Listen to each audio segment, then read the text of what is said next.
Halo, assalamualaikum warahmatullahi wabarakatuh. Selamat datang teman-teman di pelatihan wirausaha bersama Yusuf Japri. Bersama dengan Brian di sini ya. Nama lengkap saya adalah Brian Ervanda Putra. Saya akan menemani kamu untuk bisa belajar lebih lanjut tentang salah satunya adalah gali ide usaha. Ya, gali ide usaha itu apa sih? Kemudian nanti apa yang kita pelajari dan sebagainya. Kita akan lanjut di video selanjutnya. So, jangan kemana-mana, langsung tonton video setelah ini. Halo, berjumpa kembali dengan saya Brian Ervanda Putra dari Kapten Selling di pelatihan wirausaha dengan Yusuf Japri. Nah, tadi teman-teman sudah melihat data-data tabel di atas. So, selanjutnya adalah di antara dua usaha ini, usaha mana yang akan teman-teman lakukan setelah ini. Ada dua cara ya untuk menganalisa usahanya teman-teman, bahwa mana yang paling minat atau paling sesuai sama usaha yang akan teman-teman jalankan ke depan. Dan teman-teman setelah menentukan antara dua usaha ini, teman-teman akan semakin mantap ya, semakin memiliki alasan yang kuat kenapa teman-teman harus menjalankan sebuah usaha. Oke. Nah, yang pertama adalah analisis positif dan negatif. Teman-teman yang memegang lembar kerja mungkin sudah ada di sana analisis positif dan negatifnya ya. Analisis positif dan negatif di sini adalah salah satu cara untuk kita membandingkan kelebihan dan kekurangan dari masing-masing ide usaha yang sudah kita pikirkan tadi ya. Nah, teman-teman setelah ini saya akan mencontohkan analisis positif dan negatif. Kemudian yang kedua, nanti teman-teman akan menentukan yang namanya analisis SWOT. Nah, akan kita bahas di video selanjutnya. Yang pertama adalah seperti ini. Analisis positif dan negatif. Di bagian paling atas, di sana ada nama ide usaha.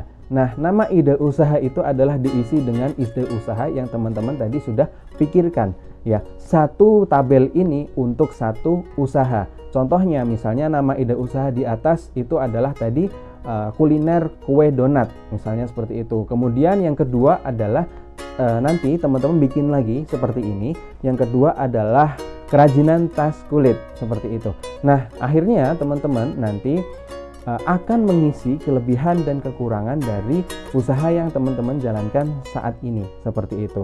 Misalnya untuk positifnya teman-teman ada 4 bagian ya. Ada 4 kelebihan dari menjalankan usaha donat. Misalnya nih positifnya adalah saya sudah tahu resepnya. Kemudian yang kedua adalah saya tahu supplier yang murah itu di mana. Kemudian yang ketiga adalah saya tahu atau rumah saya dekat dengan TK misalnya ya untuk saya menjualnya. Kemudian yang keempat misalnya saya memiliki sosial media yang berhubungan dengan anak-anak yang suka donat misalnya seperti itu. Tetapi negatifnya adalah yang pertama misalnya ada 2 ya. Contohnya kita akan ada 2 negatifnya. Nah, negatifnya adalah misalnya teman-teman bingung warna atau varian rasa yang disukai itu yang seperti apa. Kemudian yang kedua adalah waktunya teman-teman untuk membuat donat itu nggak ada. Nah, dengan 2 negatif dan 4 positif ini, maka kita akan menghitungnya ya. Caranya gampang banget teman-teman ya, tinggal total kelebihan dikurangi total kelemahan. Jadi 4 dikurangi 2 pasti kita punya masih positif 2. So, dengan kita usaha donat, kita memiliki kelebihan atau masih ada positif 2. Misalnya untuk yang tadi, kita kerajinan tas kulit, misalnya seperti itu. Nah, kita punya posisi positifnya hanya 2. Misalnya yang pertama adalah saya menyukai tas kulit, gitu. Kemudian yang kedua adalah saya tahu varian-varian tas kulit yang melaris itu seperti apa. Kemudian negatifnya misalnya kita ada 4. Negatifnya yang pertama adalah saya tidak tahu pengrajin tas kulit itu di mana. Kemudian yang kedua adalah saya tidak punya waktu untuk bisa survei. Kemudian yang ketiga adalah saya tidak punya modal untuk menjalankan usaha ini. Yang keempat adalah misalnya saya tidak tahu kulit yang bagus itu yang seperti apa. Nah, dengan seperti itu kita punya 2 kelebihan dan 4 kelemahan, kekurangan. Dengan seperti ini maka ketika kita tambahkan 2 ditambah 4, 2 dikurang 4 ya, dikurangi ya. Jadi 2 dikurang 4, jadi kita punya minus 2. Kalau kita bandingkan dengan usaha donat yang sudah kita tampilkan tadi dengan usaha tas kulit ya, tadi kita sudah hitung, maka mana yang kira-kira teman-teman akan jalankan? So, yang pasti adalah usaha yang donat, betul ya, usaha donat yang akan teman-teman jalankan. Karena apa? Memiliki poin kelebihan yang lebih banyak daripada tas kulit, seperti itu. Oke, mungkin seperti itu untuk analisis positif dan negatifnya, analisis kelebihan dan kekurangannya dari usahanya teman-teman. Dengan seperti ini teman-teman akan bisa mantap satu usaha yang akan teman-teman jalankan. Misalnya nih, Mas, saya kok masih belum mantap ya dengan seperti ini. Nah, ada satu lagi tools yang akan kita bahas setelah ini untuk membahas apakah usaha ini benar-benar bisa kita jalankan atau tidak. Oke.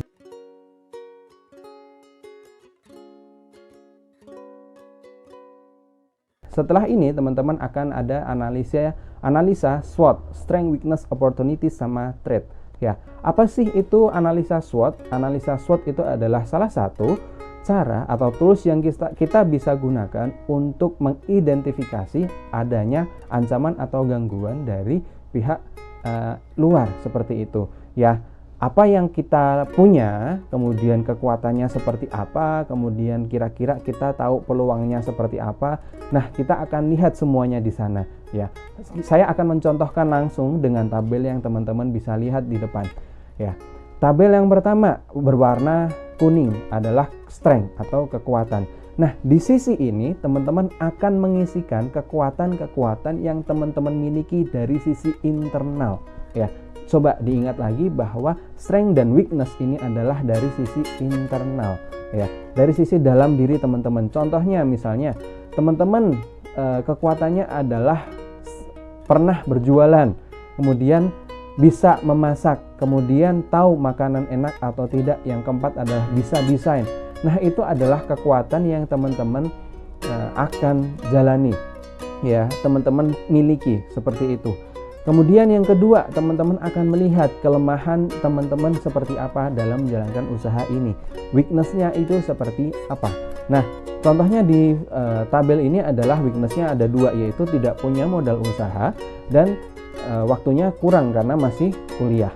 Kemudian teman-teman ada yang warna hijau, yaitu namanya opportunity atau peluang ya. Peluang itu adalah dari sisi eksternal yang teman-teman lihat ya. Yang pertama adalah belum ada yang menjual, kemudian yang kedua adalah harga jualnya masih tinggi, yang ketiga adalah disukai semua kalangan, dan yang keempat adalah bahan baku mudah dicari, seperti itu. Kemudian yang keempat, teman-teman akan melihat yang namanya threat atau ancaman. Nah, kira-kira sesuatu yang mengancam dari sisi luar yang akan membuat teman-teman bisa usahanya ini akan terancam seperti apa. Nah, yang pertama adalah ide usaha ini mudah ditiru.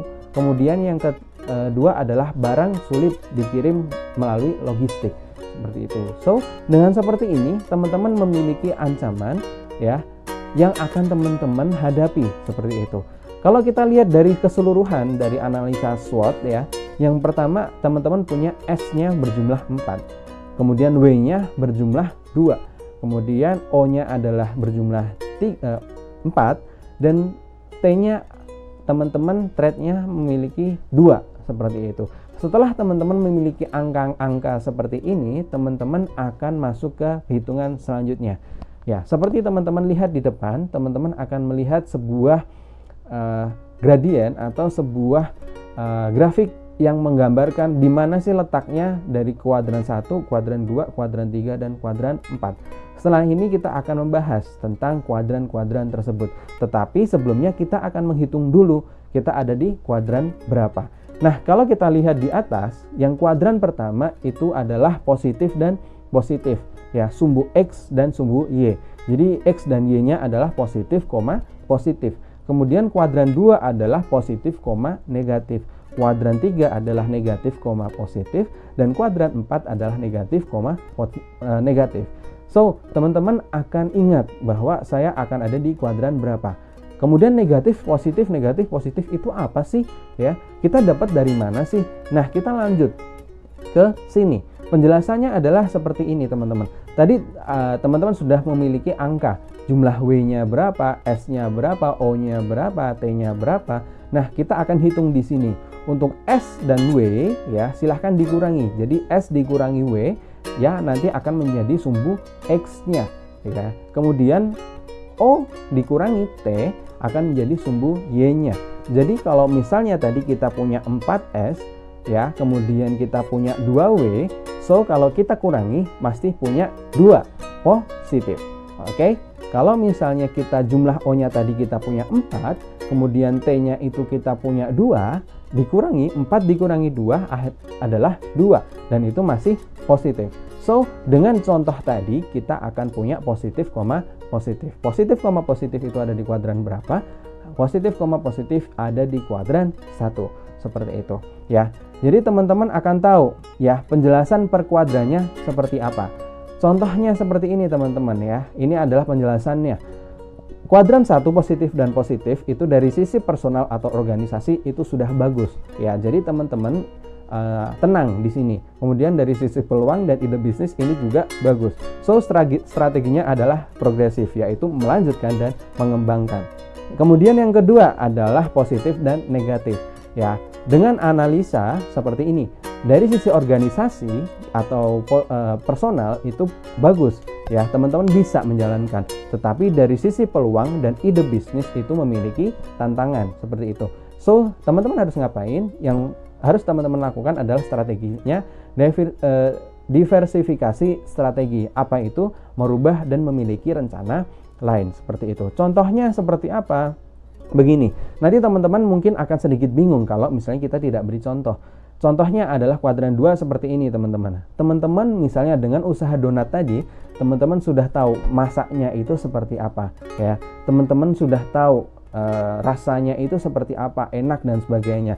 Tetapi dari sisi peluang, dari sisi ide bisnis itu memiliki tantangan. Karena apa? Oh ternyata saya itu jualannya hanya di pinggir jalan di depan rumah, yang ternyata jalan itu hanya dilewati 10 orang setiap harinya.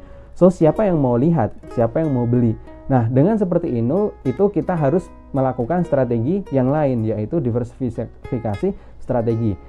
Kita misalnya bisa, oh saya akan jual di sosial media, atau misalnya saya akan mendatangi TK-TK untuk menawarkan dan sebagainya. Itu adalah contoh untuk kuadran yang kedua. Kemudian untuk kuadran ketiga, yaitu negatif dan positif. Negatif dan positif dari sisi personal atau dari sisi organisasi itu kurang baik. Seperti itu. Kalau dari sisi peluang dan ide bisnis itu sudah baik. Seperti itu. Kemudian strategi yang bisa dilakukan adalah strategi rubah taktik, yaitu merubah cara atau susunan timnya. Contohnya begini, teman-teman ya sudah punya modal, sudah punya ruko dan sebagainya. Nah teman-teman buka rumah makan di dekat kampus seperti itu ya, sudah ramai karena enak dan sebagainya. Yang masak adalah ibunya gitu ya. Kemudian teman-teman mendatangkan traffic, mendatangkan pengunjung dan sebagainya, sudah ramai. Kemudian ibunya ini adalah seorang yang suka pengajian misalnya seperti itu. Nah pengajiannya ini tuh nggak tentu waktunya. Akhirnya ketika waktunya pengajian, ibunya nggak ada di lokasi, nggak ada di warung. Akhirnya yang masak siapa? Nggak ada. Seperti itu. So akhirnya ketika teman-teman misalnya mencoba masak karena rasanya yang lain, akhirnya akan berubah seperti itu. Nah ini adalah yang harus teman-teman lakukan. Ini contoh dari kuadran yang ketiga seperti itu. Teman-teman harus merubah taktik, merubah caranya atau susunan timnya seperti itu. Oke, contoh misalnya membuat SOP, kemudian ya macam-macam lah seperti itu. Oke, yang keempat adalah negatif dan negatif. Dari sisi personal atau organisasi kurang baik, dari sisi ide bisnis atau peluang juga kurang baik. Yang harus teman-teman lakukan adalah strategi bertahan, yaitu strategi mencoba memperbaiki atau kita akan mengganti dengan bisnis yang lainnya seperti itu. So dengan seperti ini teman-teman akan tahu bahwa usaha yang akan teman-teman jalankan ini ada di kuadran berapa dan seberapa cocokkah usaha ini untuk teman-teman jalankan. Ya, kemudian yang paling akhir dari video ini ya, dari materi gali ide usaha adalah teman-teman setelah mantap dengan satu usaha, teman-teman akan melakukan analisis pesaing untuk menentukan strategi pemasarannya seperti apa. Seperti itu. Maka dengan ini teman-teman akan tahu nama pesaingnya yang sudah ada itu siapa, kemudian kelebihannya itu apa, kekurangannya seperti apa, dan teman-teman akan menentukan cara mengatasi persaingannya seperti apa. So, dengan seperti ini teman-teman sudah mengetahui bahwa usaha yang akan teman-teman jalankan ini sesuai dengan passion dan mantap untuk teman-teman jalankan karena sudah kita hitung dan sudah teman-teman ketahui bahwa poin-poinnya sudah teman-teman penuhi. Terima kasih teman-teman sudah sangat antusias di video tentang gali ide usaha ini. Mohon maaf apabila saya ada banyak kesalahan. Sampai ketemu lagi teman-teman, kita jalin silaturahminya. Kita akan bertemu lagi di waktu yang terbaik. Insya Allah tetap semangat. Semoga teman-teman menjadi seorang pengusaha yang sukses pastinya. Terima kasih dari saya. Assalamualaikum warahmatullahi wabarakatuh.